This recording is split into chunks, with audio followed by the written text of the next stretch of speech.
Shalom, selamat malam Jemaat Gereja Kristen Kalam Kudus Ambon yang dikasihi oleh Tuhan.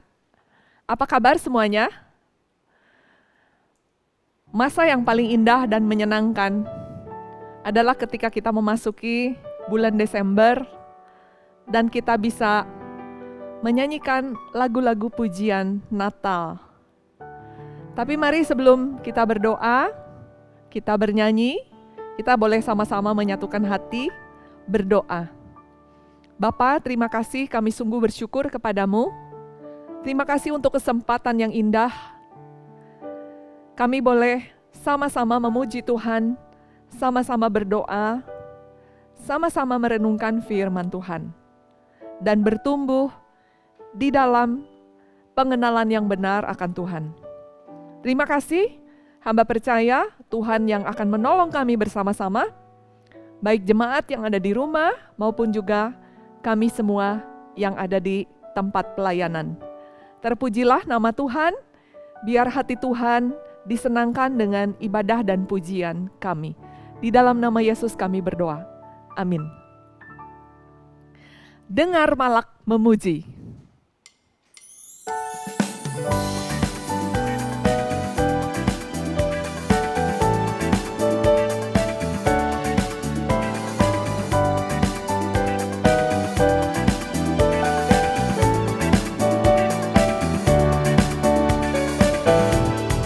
Dengar Malak memuji, mulia bagi Sang Raja, damai dan sejahtera turun ke dalam dunia.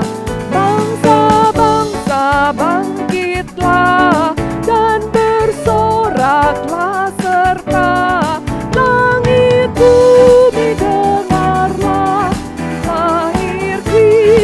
Sang Raja, dengar Malak memuji, mulia bagi Sang Raja. Yang di surga disembah, Kristus Raja yang bangga, lahir dalam dunia, dan Maria bundanya.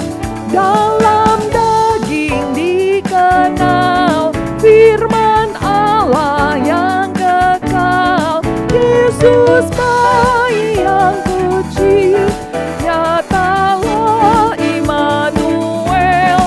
Dengar Malak memuji, mulia bagi Sang Raja.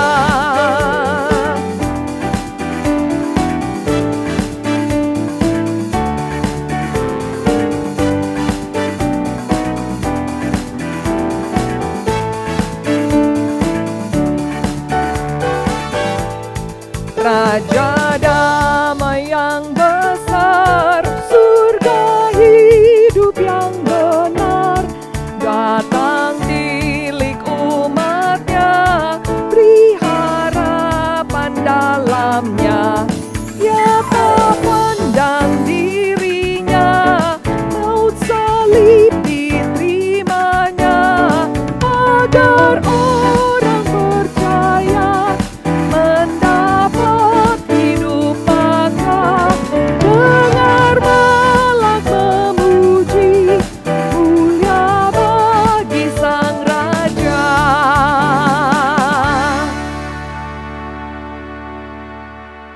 Jemaat sekalian, sungguh kita tidak mengerti, tidak tahu betapa ajaibnya anugerah yang Tuhan beri bagi hidup kita, sehingga kita orang yang berdosa ini beroleh hidup yang kekal.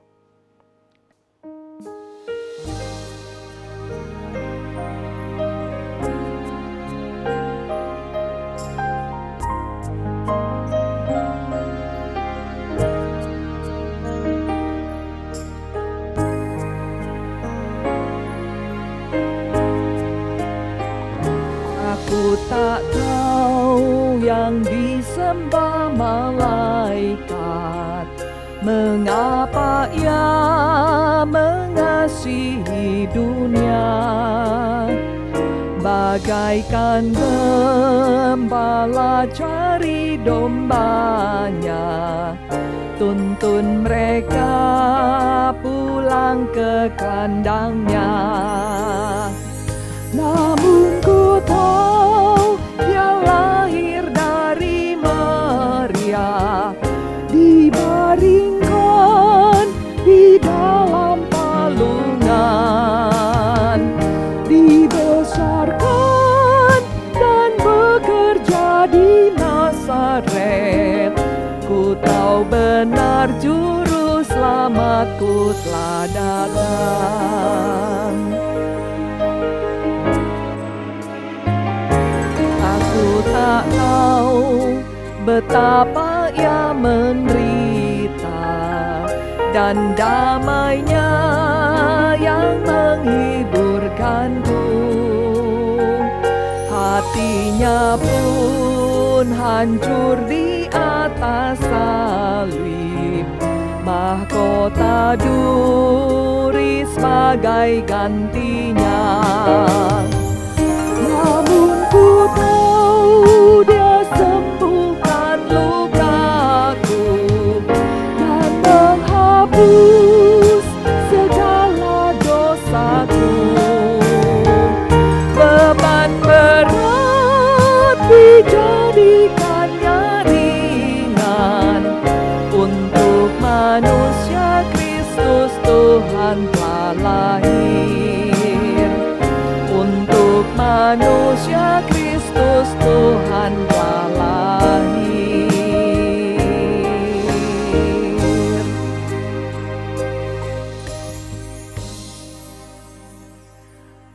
Jemaat yang terkasih, renungan doa malam diambil dari Injil Lukas pasalnya yang ke-15, ayat 7, ayat 10, dan ayat 20. Demikianlah firman Tuhan, aku berkata kepadamu, demikian juga akan ada sukacita di sorga, karena satu orang berdosa yang bertobat, lebih daripada sukacita karena 99 orang benar yang tidak memerlukan pertobatan. Ayat ke-10, aku berkata kepadamu, demikian juga akan ada sukacita pada malaikat-malaikat Allah, karena satu orang berdosa yang bertobat. Ayat 20, maka bangkitlah ia dan pergi kepada bapaknya. Ketika ia masih jauh, ayahnya telah melihatnya. Lalu tergeraklah hatinya oleh belas kasihan. Ayahnya itu berlari mendapatkan dia, lalu merangkul dan mencium dia. Jemaat sekalian, sebentar lagi kita akan merayakan Hari Raya Natal, tanggal 25 Desember. Apa pesan Natal ketika kita merayakannya? Jemaat sekalian, di dalam Nats yang baru saja kita baca, di mana ketiga ayat ini merupakan bagian dari seluruh pasal dari Injil Lukas ke-15 ya. Injil Lukas pasal 15 yang semuanya menceritakan tentang dirham yang hilang, kemudian ada domba yang hilang, dan juga tentang anak yang hilang. Ya, ada 3 hal yang hilang. Nah, kenapa Tuhan harus memakai ketiga perumpamaan ini untuk menggambarkan yang hilang ini? Dan di dalam teks yang kita baca, dikatakan berulang-ulang, akan ada sukacita yang besar ketika ada satu orang yang hilang itu bertobat, malaikat di surga akan bersorak-sorai. Jemaat sekalian, kalau cerita tentang dirham yang hilang, ini cerita tentang benda yang mati. Ya, ketika dirham atau mata uang ini jatuh, hilang, dia nggak bisa pulang sendiri. Ya, pernah jemaat ada uangnya hilang, lalu uang ini langsung loncat sendiri masuk ke dompetnya. Nggak pernah terjadi demikian, kan? Tetapi si pemilik dirham ini harus berinisiatif mencari sampai akhirnya menemukan yang hilang. Ya. Nah, sedangkan domba yang hilang, domba itu makhluk yang hidup, bisa jalan, beda dengan dirham. Ya. Tapi domba ini dikenal sebagai binatang yang tidak smart, beda dengan kucing. Kalau domba tersesat nggak bisa pulang sendiri, ya. Tapi kalau kucing sudah dibuang pergi jauh, kucing itu bisa pulang, mencari jalan pulangnya sendiri, ya. Nah, sedangkan anak yang hilang namanya manusia. Dia tahu dari mana dia berasal dan dia tahu juga dia mau pergi kemana. Ya.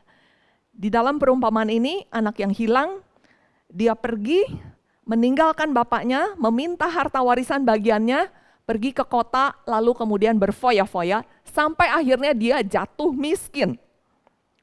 Ya, jemaat sekalian, apa yang Tuhan maksudkan dengan menceritakan 3 perumpamaan ini sekaligus? Tuhan mau cerita tentang yang namanya belas kasihan Tuhan. Ya. Kenapa? Karena ada 3 tipe manusia yang ada di sekeliling kita. Yang pertama adalah tipe manusia dirham. Dia ini mengalami total hilang, hatinya mati, dia sama sekali tidak mengenal Tuhan. Dia belum pernah mendengar Injil tentang Yesus Kristus. Dia rusak total, dia tenggelam di dalam dosa. Dan dia nggak mungkin bisa balik sendiri. Kecuali ada orang yang pergi dan mencarinya, menemukannya sampai dia bisa kembali lagi. Nah, itu yang menjadi tanggung jawab daripada orang-orang Kristen. Pergi kabarkanlah Injil kepada orang-orang yang terhilang, yang total tidak kenal Tuhan. Dan ketika Roh Kudus bekerja di dalam hatinya, orang ini berespon dan dia mengalami pemulihan total. Ya. Yang kedua, ada tipe manusia yang seperti domba yang hilang.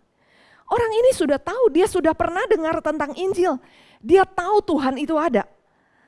Tapi karena begitu banyaknya konsep tentang Tuhan yang ada di sekeliling, sehingga orang ini tidak tahu apa yang benar.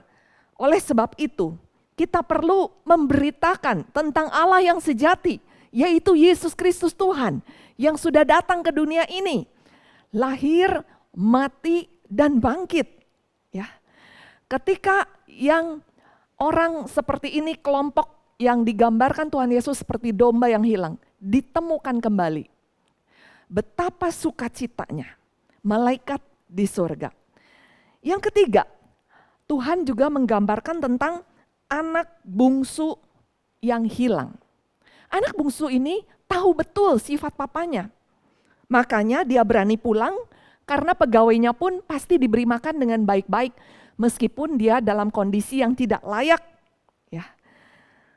Dan dia sudah mengecewakan bapaknya, tetapi dia tahu dia pasti akan diterimanya. Ada jenis anak-anak Tuhan yang seperti ini, sedang tersesat. Mereka sudah mengenal Yesus Kristus Tuhan, tapi kemudian pergi meninggalkan Tuhan. Demi apa? Demi kesenangan-kesenangan duniawi, ya, supaya bebas bisa melakukan apa saja yang disukainya. Nah, ketika jenis ini sadar dan mereka bisa kembali lagi komitmen ulang kepada Tuhan. Nah, jemaat sekalian, ada satu lagi yang terhilang, yang selama ini mungkin luput dari pengamatan kita. Siapa dia? Yaitu si sulung. Anak yang sulung pun terhilang. Kenapa saya katakan demikian? Karena sesungguhnya ketika si bungsu ini pulang, dia begitu marah kepada bapaknya. Tidak ada sukacita, dia malah khawatir bahwa harta warisan bagiannya itu akan direbut oleh si bungsu. Itu persoalan kita. Ya, kita mungkin sibuk dengan berbagai hal, kegiatan-kegiatan rohani. Tapi belum tentu di dalam hati kita ada sukacita, ada damai sejahtera. Kita bukan sibuk mengabarkan Injil. Karena hati kita bisa jadi dikuasai dengan berbagai kemarahan, dengan rasa tidak suka. Bahkan yang paling parah adalah kebencian terhadap orang-orang tertentu. Jemaat sekalian, berita Natal pada hari ini sesungguhnya mengingatkan kita bersama bahwa tidak ada seorang pun juga yang layak. Karena sesungguhnya kita semua adalah orang-orang yang terhilang itu. Adakah kita sudah sungguh-sungguh kembali kepada Tuhan? Saya tidak tahu, Bapak, Ibu, Saudara termasuk jenis orang yang mana. Tapi apapun juga, siapapun juga kita di hadapan Tuhan, mari di masa raya Natal tahun 2020 ini, mari kita sama-sama kembali lagi kepada hatinya Tuhan. Mengalami kembali anugerah Tuhan, kasih setia Tuhan yang besar di dalam kehidupan kita. Mari kita berdoa. Bapa di dalam surga, sesungguhnya kamilah adalah orang-orang yang terhilang itu. Seringkali Tuhan, kami mungkin bisa nampak begitu penuh sukacita dan sibuk. Tetapi sesungguhnya kami adalah orang-orang yang terhilang. Tidak ada sukacita, tidak ada damai sejahtera. Bapa, pulihkanlah setiap pribadi Tuhan, terutama untuk mempersiapkan satu komitmen ulang di hadapan Tuhan. Kami kembali mau menyerahkan hati kami, tubuh, jiwa, roh kami, pikiran kami, masa depan kami, segenap keberadaan kami. Supaya Tuhan, seperti apa yang digambarkan di dalam nats yang barusan kita baca. Kami baca bersama-sama, ada sukacita yang luar biasa. Bukan hanya di surga, tapi di bumi ini, tapi juga di gereja ini ya Tuhan. Dan hamba juga berdoa Tuhan, pulihkanlah semangat kami untuk sibuk mencari mereka yang terhilang. Mungkin mereka adalah orang-orang yang sangat dekat dengan kami, anggota keluarga, teman dekat. Mungkin mereka adalah rekanan bisnis, orang-orang yang kami jumpai setiap hari. Oh Bapa, berikan kerinduan itu ya Tuhan, sehingga kami sungguh memiliki belas kasihan Tuhan yang besar. Sehingga kami bersama dengan seluruh sorga bersorak-sorai karena orang-orang yang terhilang diselamatkan. Bapa, kami juga mau berdoa syafaat ya Tuhan, pertama-tama untuk bangsa dan negara kami. Bapa, di tengah semua pergolakan, fluktuasi ekonomi, situasi pandemi yang sampai hari ini masih belum reda juga. Bapa, berkati setiap pejabat-pejabat pemerintah di berbagai departemen. Tuhan, tolong untuk mereka dimampukan Tuhan untuk melaksanakan tugas dan tanggung jawab mereka sebaik-baiknya, sesuai dengan sumpah jabatan mereka. Berkati semua jerih lelah mereka. Kami juga berdoa untuk stabilitas nasional Tuhan, situasi politik, ekonomi, sosial, budaya, keamanan, semuanya. Mohon Tuhan yang mengendalikannya. Bapa, kami juga tidak lupa ya Tuhan, berdoa untuk keluarga-keluarga jemaat ya Tuhan. Baik untuk kerohanian, baik untuk pemulihan relasi, baik untuk ekonomi masing-masing keluarga, baik untuk masa depan, pergumulan anak-anak muda, untuk merintis masa depan mereka, pekerjaan, jodoh, beri yang terbaik ya Tuhan. Tuhan, berkati tiap-tiap keluarga ya Tuhan, supaya apapun juga tantangan dan masalah yang terjadi, mereka mengandalkan Tuhan, satu-satunya juru selamat di dalam kehidupan kami bersama. Tuhan, kami juga terus mendoakan para pemimpin yang ada di Gereja Kalam Kudus Ambon ini. Beri hikmat bijaksana, kepekaan yang daripada roh Tuhan, untuk melakukan apa yang berkenan kepada Tuhan.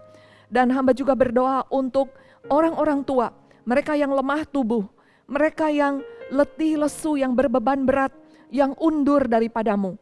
Pulihkanlah, perbaharuilah, beri semangat baru yang daripada Tuhan. Terima kasih Tuhan, di dalam nama Yesus kami sudah berdoa dan menyerahkan kerinduan hati kami yang terdalam.